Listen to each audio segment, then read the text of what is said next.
Okay, before I start, I'm pretty sure that my mother is streaming this. And so, hi, Mom. Thanks. So, just had to get that out of the way. Okay, the only things you need to know are that Jaeger Stitch is an alligator wrestler. She's the world champion alligator wrestler of the Northern Hemisphere. And the Sugar Man is a Yeti-like guy. He's cousin to Bigfoot and Sasquatch, and he has a pet rattlesnake named Gertrude, an enormous pet rattlesnake.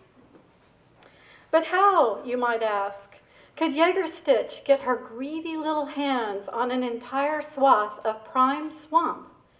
Answer, by getting her greedy little hands on Sonny Boy Boku.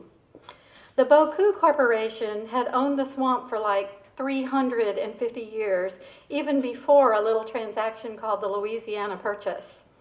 As part of the deal, a crafty pirate named Aloysius Boku bought the swampland for a song. The confusing waterways and the massive cypress groves of the Bayou Torterelle provided the ideal hideout for his enterprising gang of buccaneers. Of course, the Sugar Man was completely aware of Aloysius. The pirates didn't seem to be doing any harm to his beloved swamp. Plus, they kept the alligator population in check with their frequent alligator roast, a point that his pet rattlesnake Gertrude appreciated on behalf of her fellow rattlers, which alligators have been known to eat from time to time. Moreover, the pirates weren't trying to hunt the Sugar Man down with their pesky cannons and muskets or poke him with their little swords. But then came the chanty. Pirates were all about chanties. They had a chanty for raising the mast. They had one for lowering the mast. They had one for swabbing the deck, several about drinking grog, and more than a few about lost loves. But one day, they began to sing a new chanty that absolutely grated on the Sugar Man's nerves. You know how it is when a song gets played over and over in your head until you can't get it out, and no matter what you do, the song just keeps repeating itself until you think you're going to go bonkers? Yep, the song, which we won't repeat because we don't want anyone going bonkers, made the Sugar Man crazy. He couldn't sleep, he couldn't concentrate, he couldn't get the darn thing out of his head. And it didn't help that just when he thought he might get some peace from it, the pirates cranked it back up again. They even added accompaniment on the concertina, an instrument that annoys even in the best of circumstances. Finally, the Sugar Man couldn't stand it any longer. He stomped through the swamp until he reached the pirate hangout and grabbed several chanty men at once, swung them over his head, and flung them far and wide. Some landed in the tops of trees.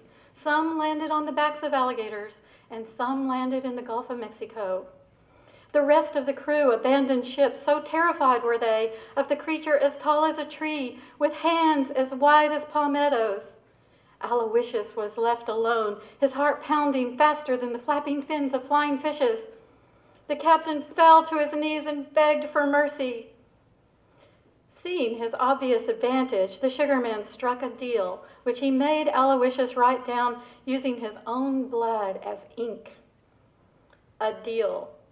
I, Aloysius Boku, and all of my heirs hereafter solemnly promise to protect the swamp and all of its critters forever, or else risk the wrath of the Sugar Man.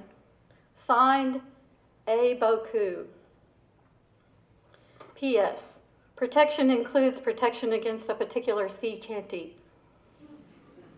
Despite his piratiness, Aloysius kept his word. He made sure that the swamp and its critters were protected. Every generation of Bokus was forced to read the bloody deal and swear their fealty to it.